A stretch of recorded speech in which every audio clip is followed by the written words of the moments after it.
Hello, everyone. Welcome to the first live chat in the 2022 series about the AAAS Science and Technology Policy Fellowships Program, or STPF for short. I'm glad you're here today. My name is Jessica Soul, and I'm the Recruitment Director for the Fellowship.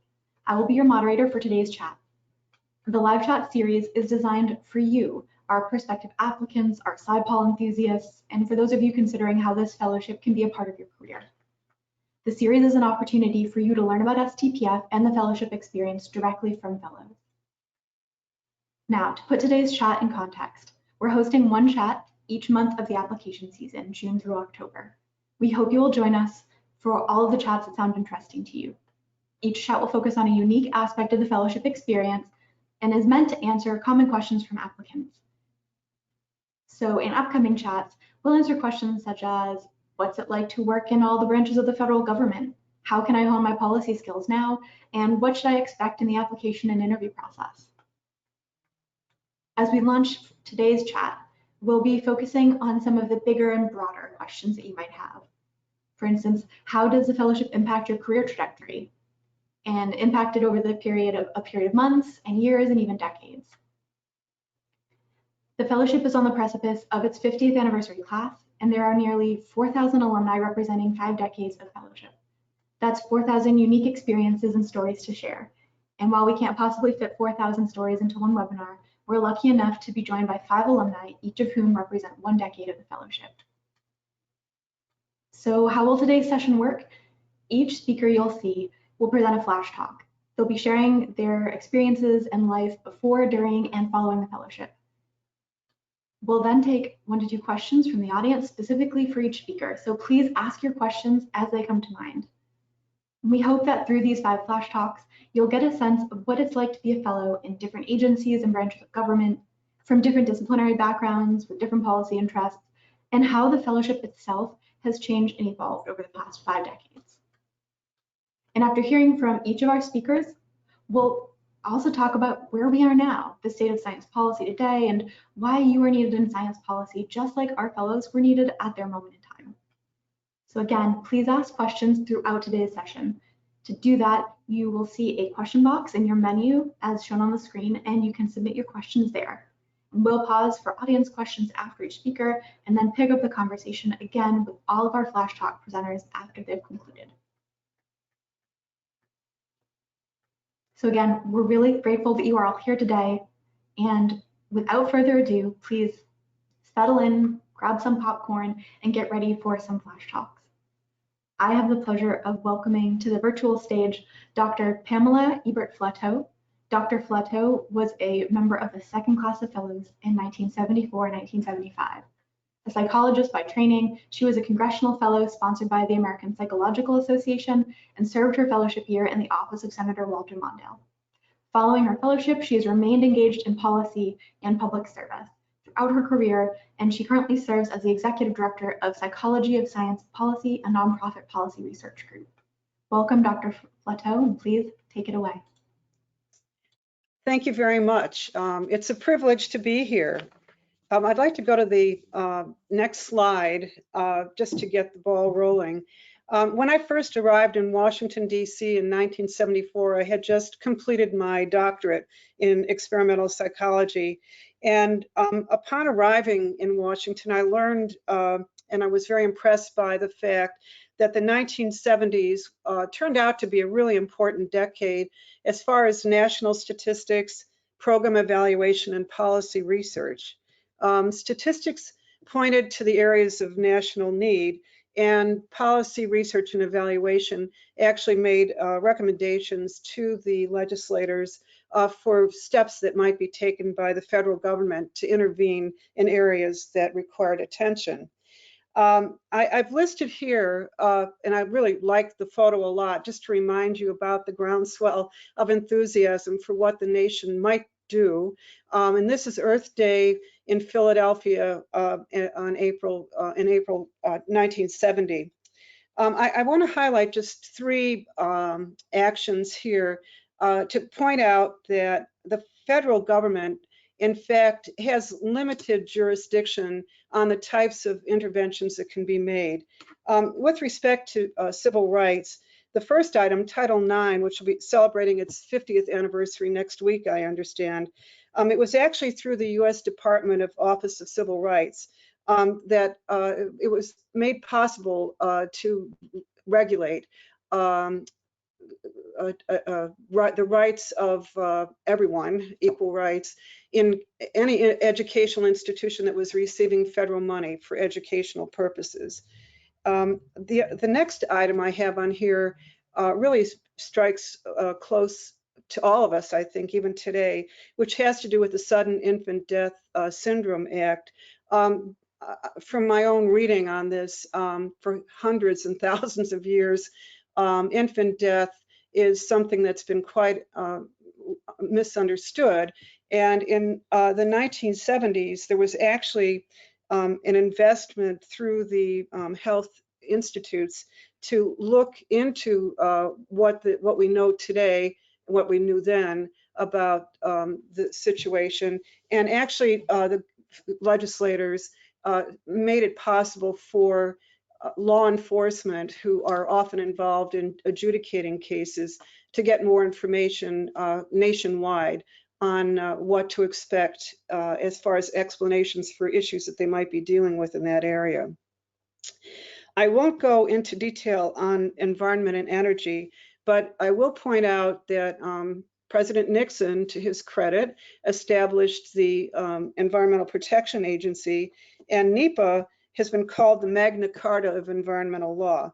But even there, the federal government has to work with states still to establish regulations of a wide variety. Fish and Wildlife Service, for example, would have responsibility for the Species Protection Act, endangered species. And finally, with this, I just want to say in the 1970s, there was a lot of upheaval taking place, a lot of changing landscape on where the context would be for people working in my case, in the Senate, as far as having conversations with scientists at the lead in the federal government, in the executive branch. And the most volatile at the time was actually the Office of Science and Technology, which eventually became legislated by mandate into law in 1976. If I could have the next slide, please. My assignment in working for Senator Mondale was varied. I mean, I did work on developmental disabilities and education bills as a psychologist, but the one assignment that has the biggest influence in my life had to do with the Council of Social Advisors legislation, a bill that had been introduced in the late 60s and then repeatedly introduced without avail, to set up a Council of Social Advisors. So my job, like Mission Impossible, was to see for Senator Mondale to tap the pulse of the social and behavioral science community on whether it was time yet again to think about a Council of Social Advisors. So I found in working at my desk in the Senate that in fact a fellowship appointment opened doors for me to experts in the Congressional Research Service, in the social science community, and throughout the federal government, people who were actively involved in collecting social data and interpreting it. And from my interviews, basically the overall message is that descriptive statistics of very good quality were available, but prescriptive statistics on what actually was giving rise to certain social conditions were absent, as well as models. So you often hear about the elevator talk. In fact, I got into an elevator with one of Mondale's staff persons and Senator Mondale himself. And in the time that you went a few floors, I basically had to say, no, Senator, it's not time to do this. And basically that bill has never seen the light of day since. Nonetheless, I want to point out that this swell of support that I pointed out in my previous slide did lead to a very active statistical and data collection activity throughout the federal government. And even today, if you take a look at the president's budget for fiscal 22, you'll find in the analytics perspectives a section on program management and operation, and it really is tables of social indicators. And in this case, I've just listed a few here. They're intended to give feedback to everyone, including the society, but also to the program managers and the legislators on what the status is of society and in all these different areas that are listed. Next slide, please. So right after, when in 1975, when I finished my 1 year as a policy fellow, I was still an emerging analyst in the social and behavioral sciences and education. And I was given an opportunity to join the staff of a brand new project in 1975 at the National Research Council, looking at, in a congressional request, whether or not the nation had enough biomedical and behavioral scientists. And the story's too long to go into that. But the National Academy of Sciences was asked to use a variety of surveys, econometric modeling, and disciplinary specific recommendations from expert panels. And we actually crafted reports for several years to the US Congress and to the Secretary of NIH on what direction pre and postdoctoral support should take. So I would say in general that the statistical, my recognition and awe for the federal statistical system continued throughout, tempered by all the opportunities of employment at other locations like the National Science Foundation Science Indicators Group, for opportunities for us individually to contribute to the improvement of statistics for policy and planning. And I've just listed some here. Finally, key factors for success. Because I was the, if I could have the next slide, the last slide. Because I was the first psychologist to be offered the Congressional Science Fellowship, I kept in close contact through speaking engagements at annual meetings of the Psychological Science Associations, including the Psychological Sciences group itself. And I feel that keeping in touch with your home discipline really pays off in the long run. So if I would give advice to those of you thinking of a policy fellowship experience, when you arrive at your desk, take a look at where the world is. What is the issue that has been placed before you? What is the history of that issue? And what changes may have occurred in the organization where you're working, in Congress itself, or nationally, and or even at the state level. I think that professional boundaries should be expanded. I did not become a statistician. I did not become a program evaluator, but I knew who the best ones were to work with. And so I think that at the time, I'm sure I'm from the era of single person laboratory research. I understand that team building and team research activities is the norm now, and I applaud that. It was something that certainly paid off for me in the long run. And finally, cultivating strong oral and written skills. I can't underscore enough how important it is to keep up with all of the tools that are being made available to us technically for use in presentation and for analysis. So I wish you well. I enjoyed my fellowship here, and there's not a day that goes by that I'm not grateful for the career that I've had as a result of it. Thank you, AAAS.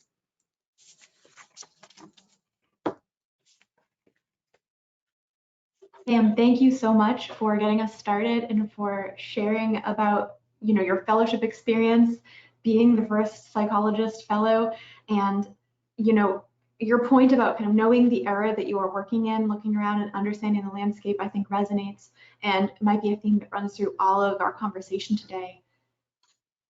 We have some questions from the audience, and maybe the first one I'd like to ask is, what surprised you the most during your time as a congressional fellow?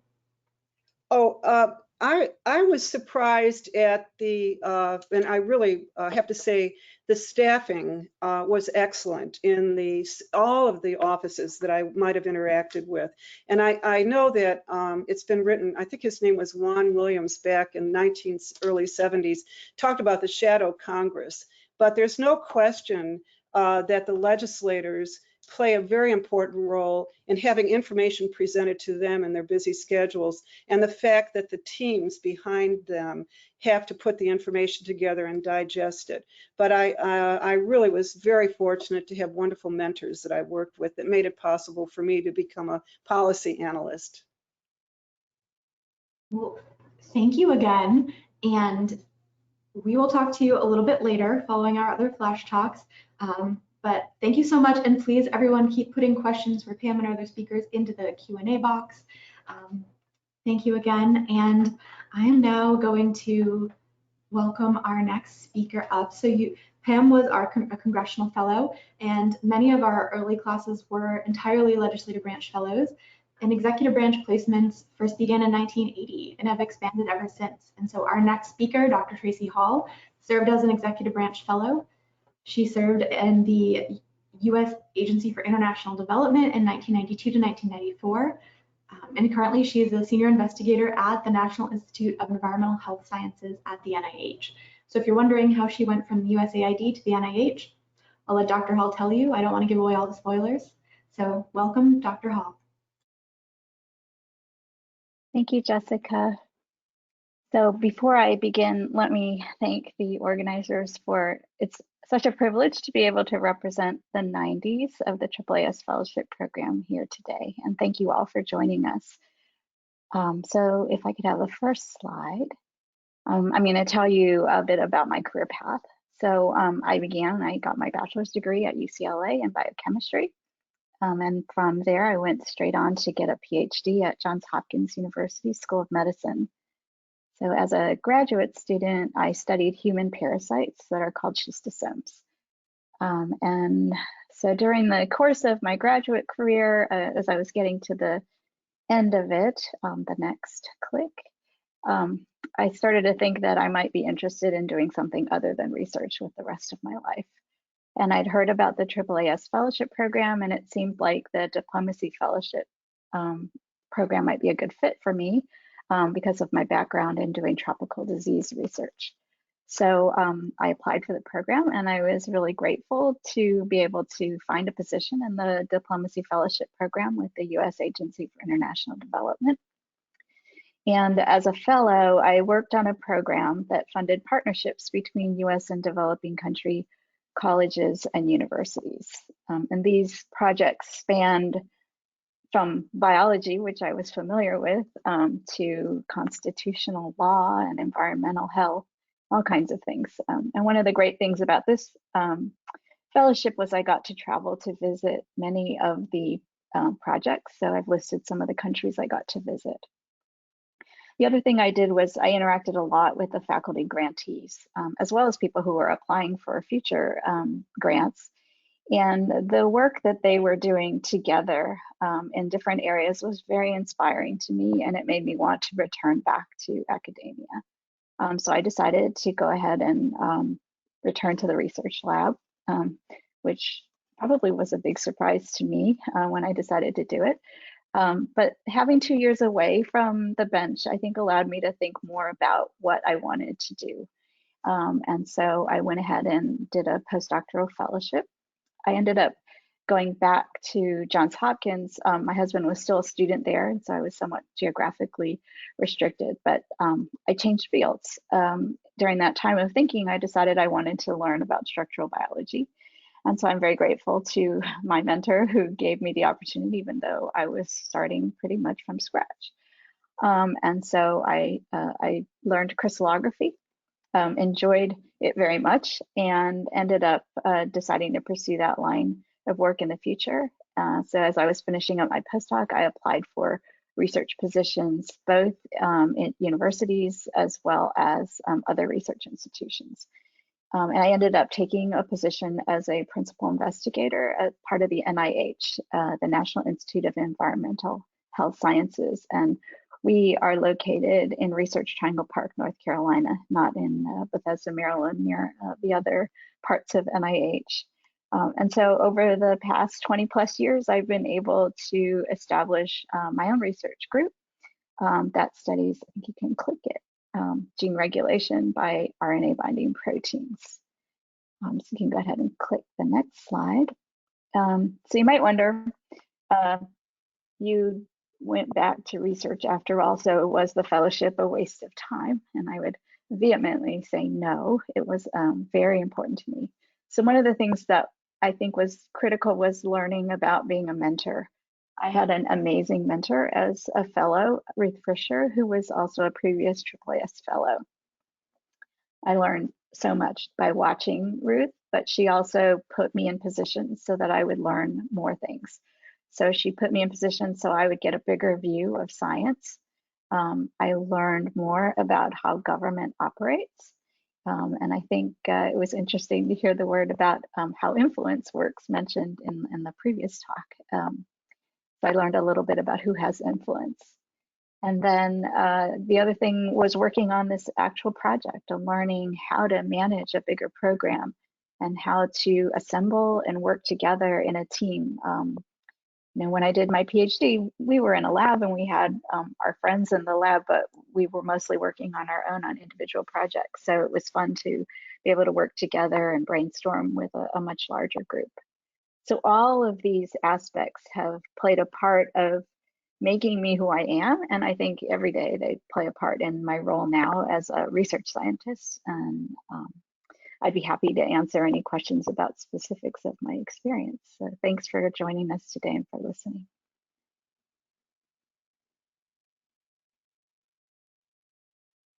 Thank you, Tracy. Thank you so much for sharing your journey and kind of grounding us in when you were serving as a fellow and the experiences you had.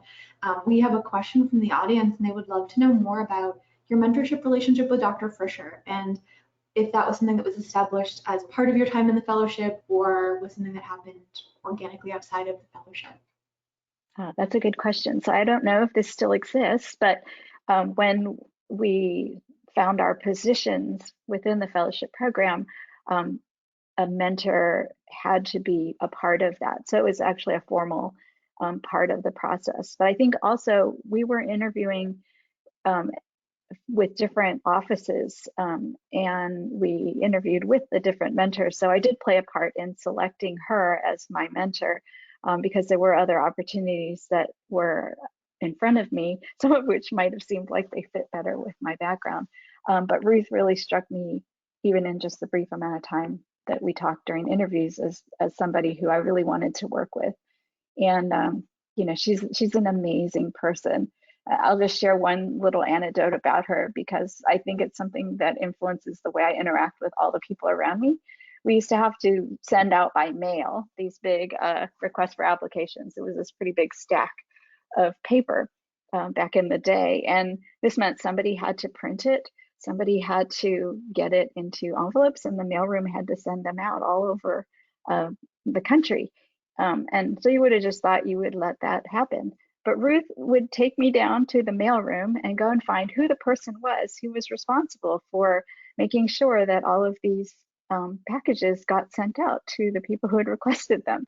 And that made a huge impression on me, that she made a personal connection with the person who was going to, you know, stamp these and get them into the mail. And I think that is a really critical part of the way I operate today. Well, thank you for, telling us more about Ruth and that relationship. And yes, having a mentor is part of the fellowship experience that fellows get to have as part of their host office. And so we're so glad to hear that you have that relationship and how it informed your career even beyond the fellowship. And we have another question from the audience, and they're wondering if you still find yourself involved with policy at your institution now, or how that might look for you now at the NIH.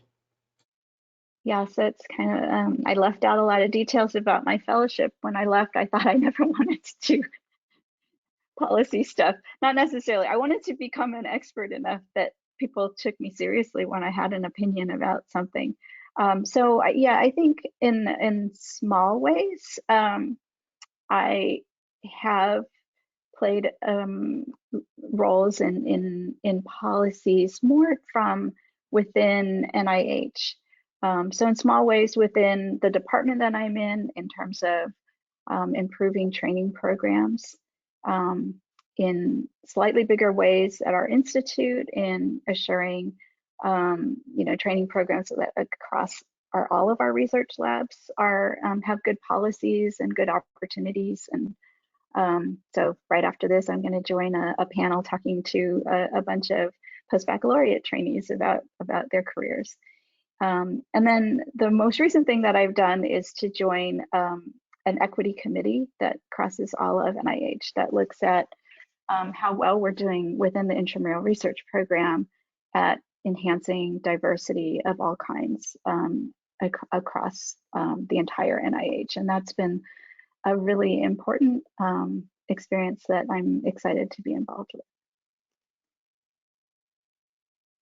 Well, thank you so much for joining us, and we're really lucky to have you here today and have you here with so much else on your plate. And we will talk to you again very soon following our other presenters. But thank you again, Tracy. And thank you to everyone who's submitting your questions. It's so fantastic. We'll come back to questions for Tracy and Pam and others at the end of our chat. But continuing our journey through time, let's welcome an alum who's representing the third decade of the fellowship program, Dr. Keith Mu-Young. Dr. Mu-Young has a background in civil engineering and was an executive branch fellow in 2001, 2002 in the EPA's Office of Radiation and Indoor Air.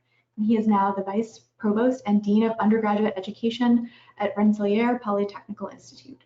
Please take it away, Dr. Mu-Young. Thank you so much, Jessica. This is such a great opportunity. The AAAS Fellowship was a catalyst in my career. And I have to say that Jessica sent me an email one evening, and it was the same evening that my daughter Gracie was participating in her school play.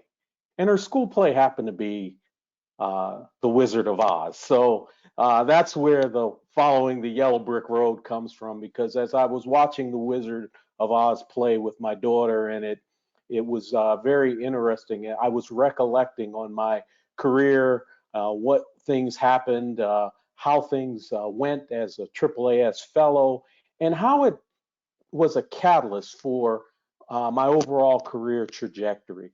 And I think that's really what I want to leave the folks who are attending this panel with, is that the AAAS Fellowship is a potential catalyst for you in your career. In my own case, I came to the AAAS Fellowship because I had great mentorship, and Dr. Hillary Inyang, who's a good friend and colleague, he recommended me to the program because he had served, and I admired him greatly and worked with him on both research and other things. And Hillary, a personal friend as well, said, you should take a year and do this fellowship opportunity. Let's go to the next slide. And when what was really important for me was I got an opportunity, because my area of expertise was waste remediation, contaminated sites. And what they did for me at the Environmental Protection Agency was give me a broad opportunity to work with different offices. So I worked in the Office of Air and Radiation with Tony Wolcott and Ron Wilhelm. And then I also got an opportunity to work with the folks in the Office of Solid Waste and Barnes Johnson. And they really shaped me and molded me to understand the processes of how environmental public policy really was made. And as a result of those interactions with the individuals at the agency, one of the things that was really a strong result was I went back into the academy, because I had just become an associate professor, and I really was able to see how research transforms and can turn into public policy, which is extremely important in the environment and with climate change and the like. But, something happened, as I'm following my own personal yellow brick road. My career took a very interesting turn. I'm a graduate of Rensselaer Polytechnic Institute. I went to Lehigh University. I was a professor there for almost a decade. And then something happened. I ran into what I would call one of those people on your yellow brick road. You've got to have a lion, a scarecrow, and a tin man walking with you on this journey, like Dorothy. And I met one of my great mentors, a man by the name of Barry Johnson. And Barry, personal friend, mentor, helped me and invited me to be an associate dean of research at Villanova University. I went from Villanova to being the dean of engineering in California at California State University, Los Angeles. And that's where really the second point really comes to play. First and foremost, you've got to have those friends who are walking beside you along the way in your journey, but then you've got to follow your passion. And when I went to California, I found something that I'm very passionate about, which is the whole idea of increasing the diversity and inclusion of STEM, getting more underrepresented minorities to pursue careers in engineering and science. And, that kind of has been, an area that has really carried me throughout my administrative career, being an expert in that area and field. I've had the fortune of being a dean. I've had the fortune of being chancellor at Washington State University. In all cases, what I will say to you is that in every aspect, I have had the greatest fortune, because I don't know if there's anyone who has worked for, 5 great African American university presidents. I've worked for Elson Floyd, who was the president of Washington State University. He passed in 2016, but what a great man, great mentor. I got an opportunity to work for James M. Rosser at California State University. He was a president of the university for 34 years. I currently work for my dear friend, Dr. Shirley Ann Jackson, who used to be the head of the Nuclear Regulatory Commission. And she was very impressed because I work, at EPA. And she's just a tremendous personal friend and mentor. I've had the opportunity to work with the former director of the NSF, Dr. John Slaughter. So I've had great people in my pathway. And then the thing I would say, and just to close to all the fellows, is that not all the time will you have successes. Many fellows see the policy arena and they fall in love with it, as I did, because one of the things that the fellowship did for me was it put me in a great position to be a 10-year special governmental employee for the agency, the US EPA, on the Science Advisory Board. When I was on the Science Advisory Board, my good colleague and friend Dave Allen, when he was sick at one meeting, and he suggested that I chair the board. And of course, the EPA administrator came in at that meeting, so I got to chair a meeting with the EPA administrator, which is a real highlight of my career in dealing with science and technology and policy. And I attribute that to the fact that I went through and I knew the agency because I was one of the few on the Science Advisory Board who was also a technology policy fellow. But what I would say in terms of my last point is that one of the key aspects is that whether it's your career or taking on a policy fellowship, you're not always going to have success. I always tell my students and my colleagues that, what is success? It's merely failure turned inside out. The key is not quitting. The key is finding the real great opportunities in your job or in your life to really test the waters and bring about those successes you can. And sometimes in policy, one of the things that will, it takes a lot of time. We worked for almost 3 years on an environmental justice handbook. And I got to chair the committee for the Science Advisory Board that reviewed it and ultimately made it come out. But it was a very, very contentious group of meetings because many people had a lot of passion about that subject. So I just wanted to share with you in closing, how my career kind of trajected.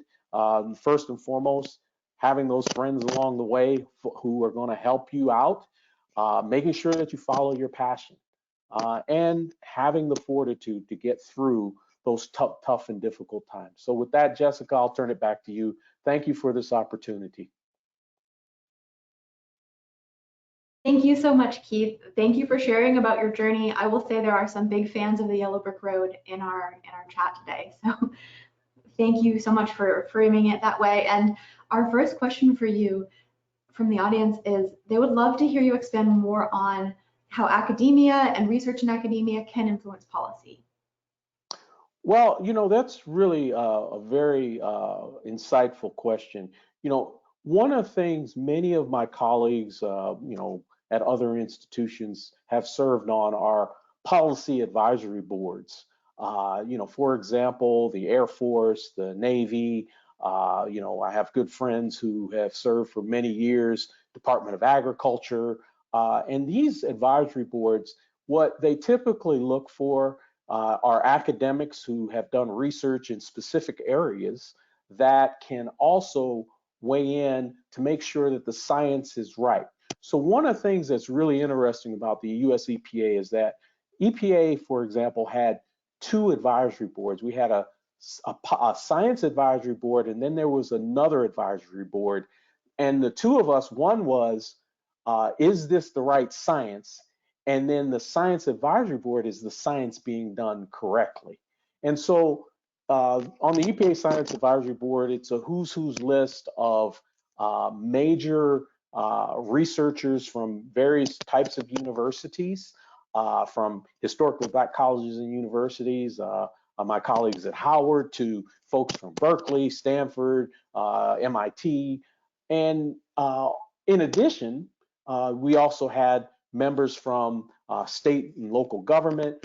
And so when I was on the bench and I was working more closely in the policy fellowship area at the EPA Science Advisory Board, we were able to craft and review major policy decisions. So for example, the current Deputy of Science for EPA was one of our members of our Science Advisory Board from the University of North Carolina State. And so that's how the academe can influence policy.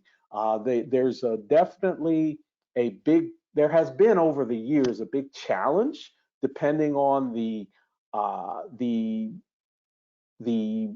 where the political landscape lands of how science is viewed by the administration and by Congress. However, the science advisory boards, as an example, is a great way for academicians to interject into policy decisions. Thank you, Keith. Thank you so much. And thank you for your questions, everybody. We are going to thank you for now, Keith, and see you soon following our other presenters. Thank you, everyone. Please keep sending questions in the chat for us. And up next, let's welcome onto the screen Dr. Rashada Alexander.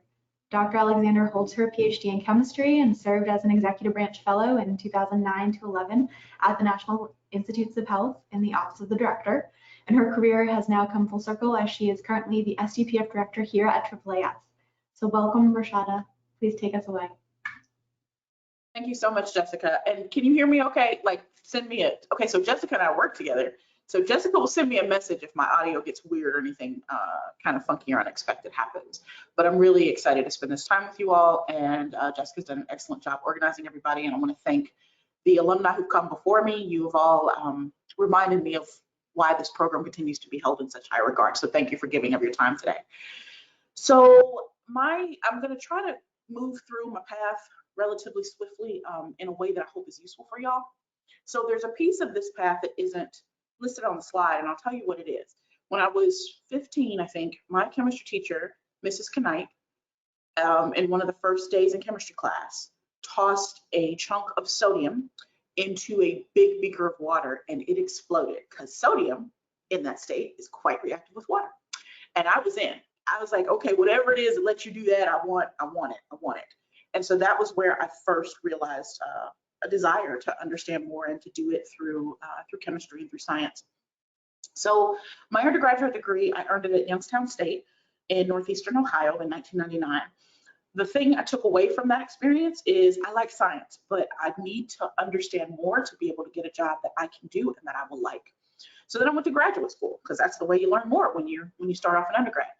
I went to the University of Kentucky and I got my PhD in chemistry there in 2005. And what I realized by the time I finished my graduate studies is that I know more now, and I don't think I want to go into academia. And that was a little bit different, because a lot of people wanted to be quite situated in academia, and there's nothing wrong with that. I think you can see from all of the alumni before me, and from at least one more person, I think Roberto's coming after me, there are lots of different ways to do what it is that you want to do. And so I realized academia might not be the way for me. So I did my first postdoc at the University of Kentucky in 2005 is when I started it. And by the end of that postdoc, I realized I want to keep benefiting science, but I'm not going to do that most effectively at the bench. And so I started exploring what my career could be, what could it look like for me. During that time, I actually unsuccessfully applied for STPF. So I went through the process and I was not chosen. And it was a good experience for me because there was a lot to learn that I then integrated into that second postdoc, which was at the University of Alabama at Birmingham. And it was there that I realized I was committed to pursuing a science policy career. I knew it was a big field of lots of different things. I also knew that I did not know what all those things were, but I was going to learn. And so however I could get into one, be it the Science and Technology Policy Fellowships, be it positions, internships, whatever. So I wanted to understand how to do this. So I started cold calling people. I started asking as many questions as I could ask. Hey, who are you? You seem to be doing a thing I like. Can you tell me how you started learning how to do it? Can you tell me what to do? Can you tell me how to figure it out? Just whatever advice you can give me. And at this point in time, in this range of time, I actually successfully applied for a Science and Technology Policy Fellowship, which was amazing and wonderful, as many of the speakers have already said. Next slide, please. So my placement, as Jessica mentioned, was at the National Institutes of Health, and it was within the Office of Extramural Research. Now, NIH is a multi-billion dollar federal funder of biomedical research, biggest in the world. About 80+% of that funding, so now its budget is around 45 billion or around there. The majority of that money goes to places away from its campus, what we call extramural research. And so many of you, if you are at research institutions, if you've ever been what's called a T32 training grant, or you've ever gotten a postdoctoral award, or anything like that, those are the kinds of things that NIH funds off of its campuses. And this office in extramural research set the corporate infrastructure for that. Meaning, what are the grant policies? What are the research policies? What are the workforce programs that we set up? So I got a really cool range of understanding about the agency from being in that office. Now, the Science Technology Policy Fellowships program, it is a professional development program first and foremost.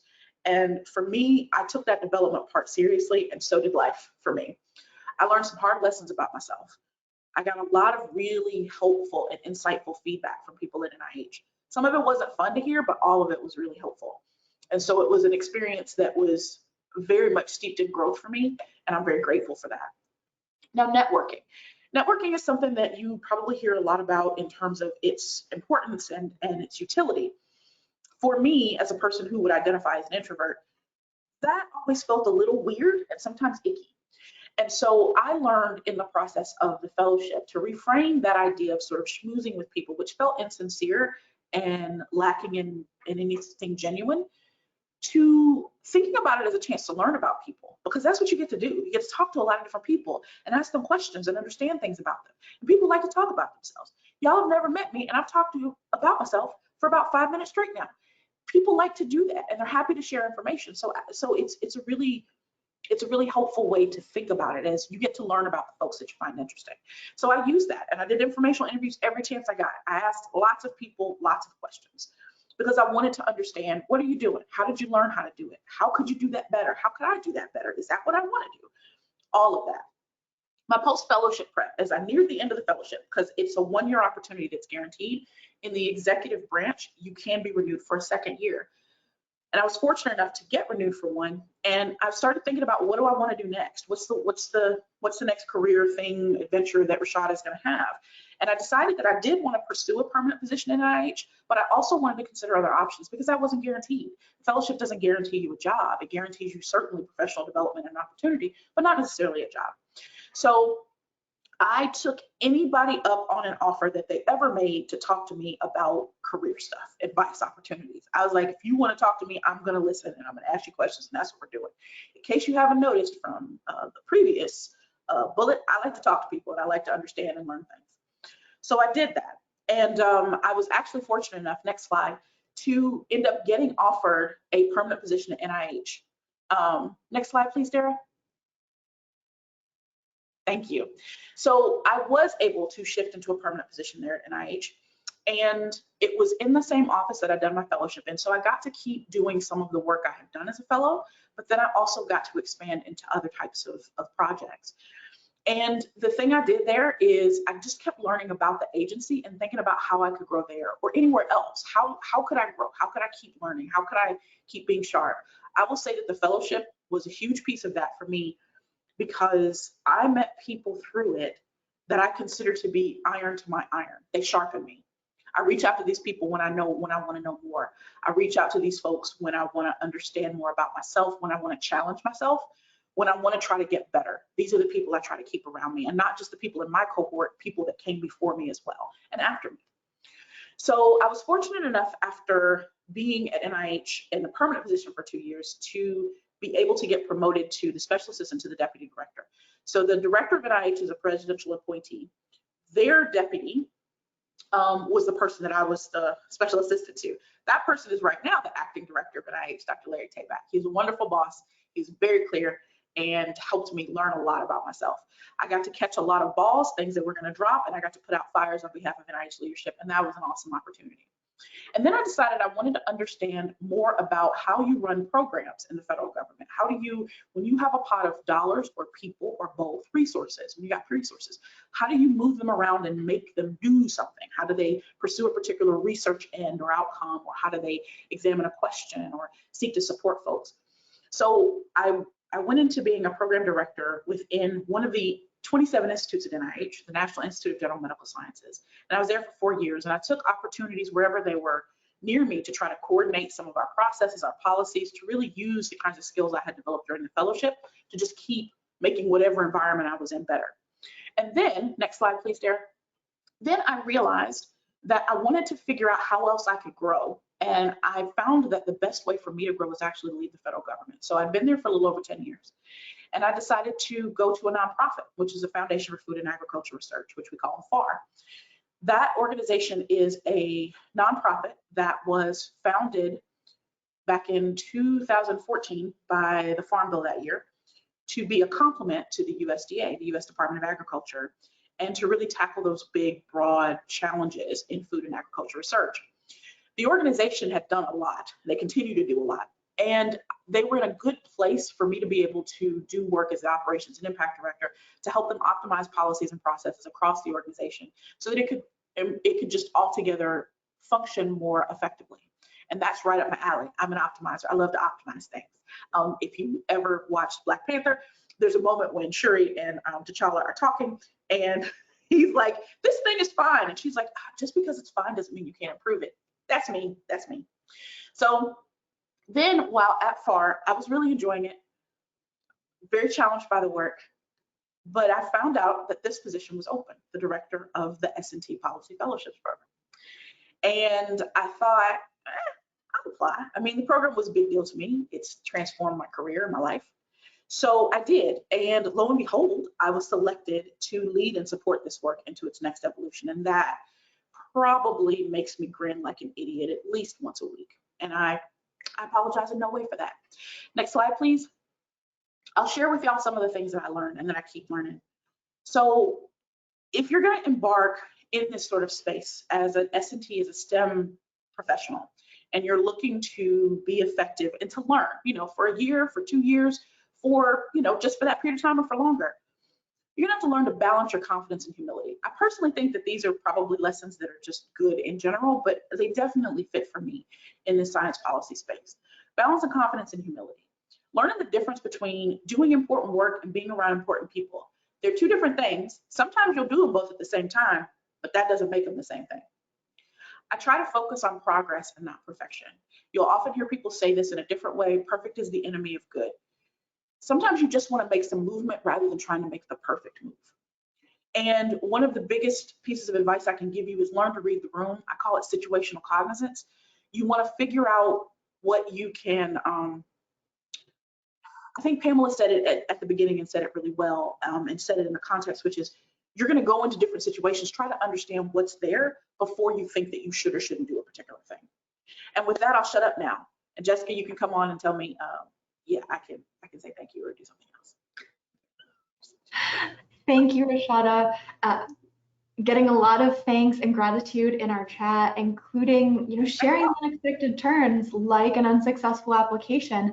And I have to ask, because we have a couple questions, what do you think changed from that first unsuccessful application to the second?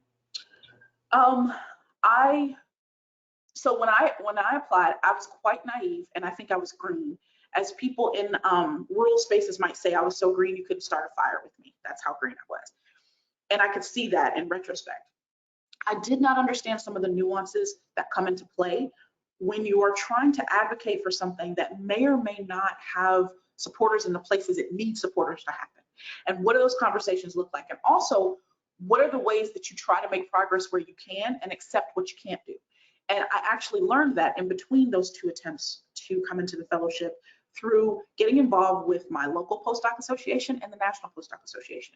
Volunteer opportunities are always going to be a great way to get policy experience because work needs to be done and people don't have money. So you can always go into a space and volunteer and people are going to be happy to see you. And that was where I began to understand some of those nuances. So then when I came in with an application the next time, I was a little more seasoned, maybe a little less Pollyanna-ish, but not quite. It wasn't gone. Thank you for all of that. We're getting lots of thanks in our chat for that, and we will talk again very soon following our final flash talk.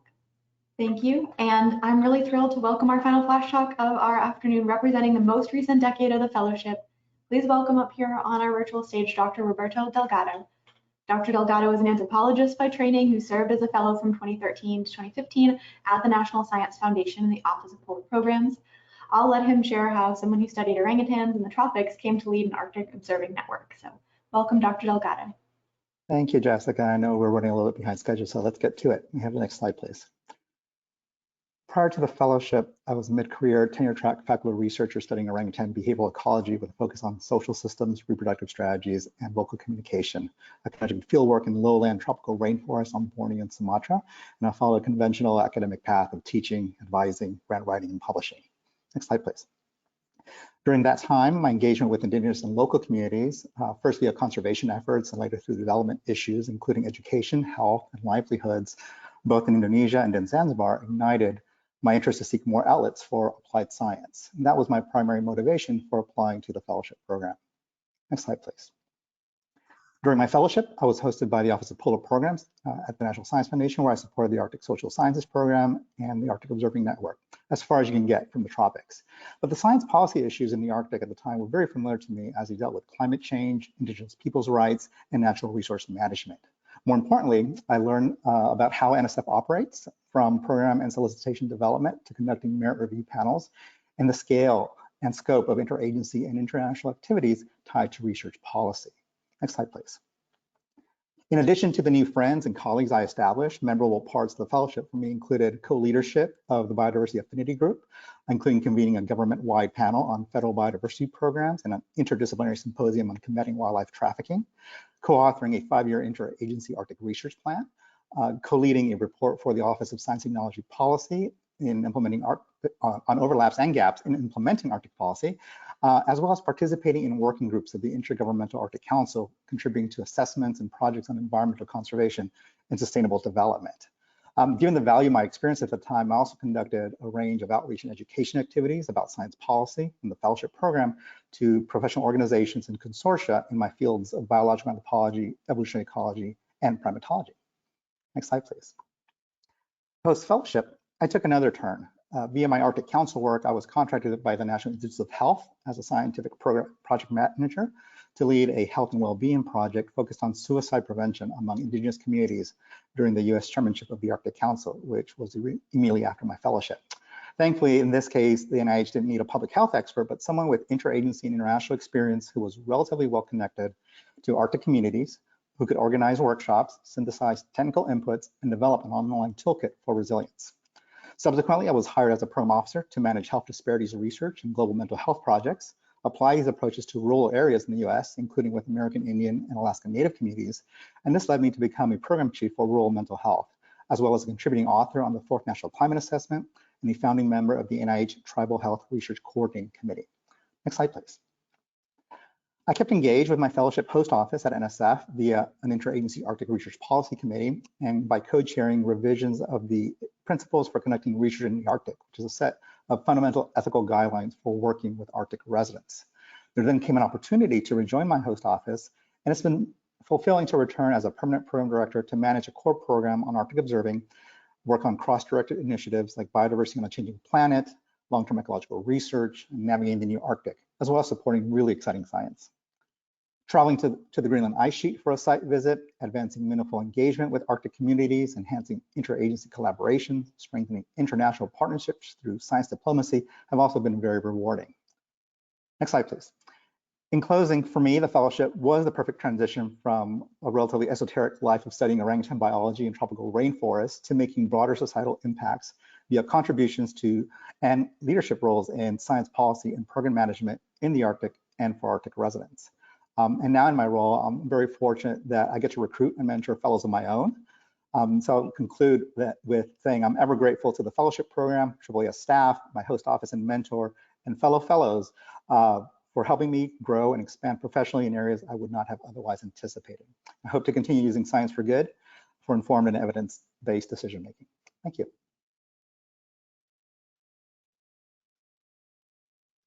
Thank you so much, Roberto. Thank you for your talk. It was certainly a flash talk wrapping us up here today.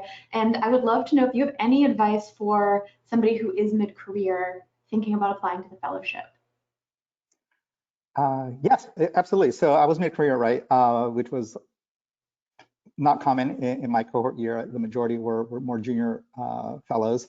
And I think in my particular case, I matched well with my host office.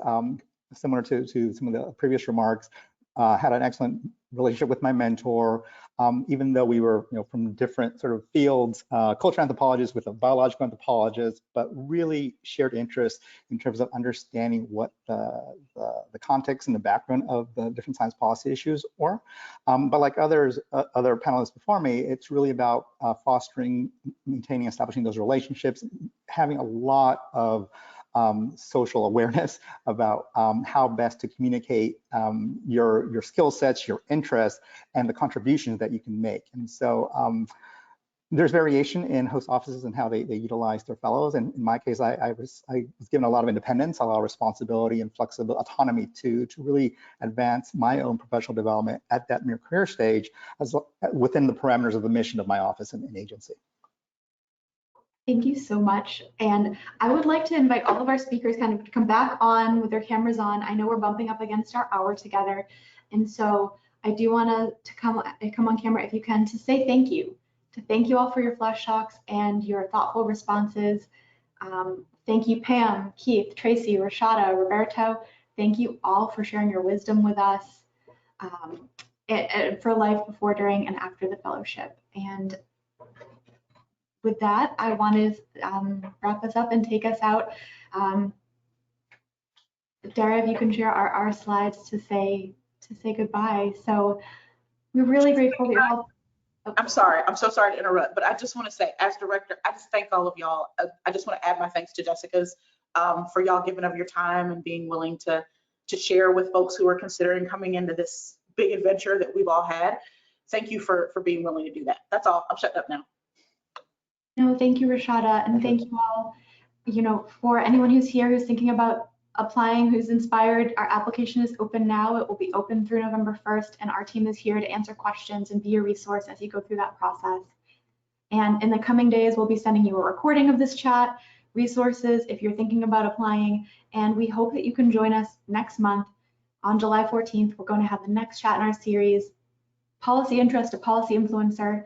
So if you're thinking about what can I be doing now to prepare an application or hone my skills, You don't want to miss that session. And if we couldn't get to your questions today, please send us an email at fellowships@AAAS.org on the screen, or reply to any of our messages to you, and we're happy to keep the conversation going there. So with that, enjoy the rest of your days.